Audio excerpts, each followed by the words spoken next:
வணக்கம். சற்று முன் வெளியான முக்கிய அறிவிப்பு. மேற்கு திசை காற்றின் வேக மாறுபாடு காரணமாக தமிழகத்தில் இன்று முதல் அடுத்த 6 நாட்களுக்கு கனமழை பெய்யக்கூடும் என சென்னை வானிலை ஆய்வு மையம் தெரிவித்துள்ளது. இதுல எந்தெந்த மாவட்டங்கள் என்பதை பற்றி விரிவாக தெரிஞ்சுக்க வேண்டும்னா இந்த வீடியோவை கடைசி வரைக்கும் ஸ்கிப் பண்ணாம பாருங்க. இது போன்ற மழை சம்பந்தமான வீடியோக்களை உடனுக்குடன் தெரிஞ்சுக்க வேண்டும்னா வீடியோக்கு கீழே இருக்கக்கூடிய ரெட் கலர் சப்ஸ்கிரைப் பட்டனை பிரஸ் பண்ணிக்கோங்க. சற்று முன் சென்னை வானிலை ஆய்வு மையம் வெளியிட்டுள்ள அறிவிப்பில் மேற்கு திசை காற்றின் வேக மாறுபாடு காரணமாக தமிழ்நாட்டில் இன்று முதல் அடுத்த 6 நாட்களுக்கு கனமழை பெய்யக்கூடும் என தெரிவித்துள்ளது.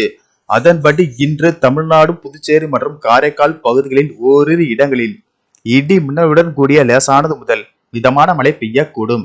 மேலும் நீலகிரி மற்றும் கோயம்புத்தூர் மாவட்ட மலை பகுதிகளில் ஓரிரு இடங்களில் கனமழை பெய்ய வாய்ப்புள்ளது. ஜூலை 20ஆம் தேதி தமிழ்நாடு, புதுச்சேரி மற்றும் காரைக்கால் பகுதிகளில் ஓரிரு இடங்களில் இடி மின்னலுடன் கூடிய லேசானது முதல் மிதமான மழை பெய்யக்கூடும்.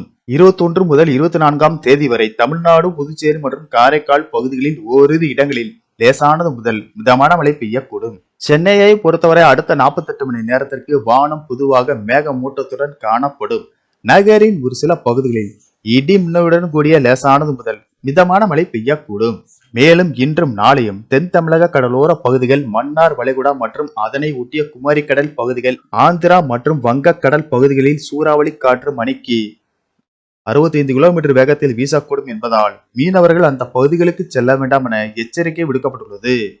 மேலும் கனமழை காரணமாக பள்ளி, கல்லூரிகளுக்கு விடுமுறை விடப்பட்டு வரும் நிலையில் நாளை நீலகிரி, கோயம்புத்தூர் உள்ளிட்ட சில மாவட்டங்களில் கனமழை பெய்யக்கூடும் என்பதால் கனமழையின் தீவிரத்தை பொறுத்து அந்தந்த மாவட்ட ஆட்சியர்கள் பள்ளி, கல்லூரிகளுக்கு விடுமுறை அறிவிப்பார்கள் என தகவல்கள் வெளியாகி உள்ளன.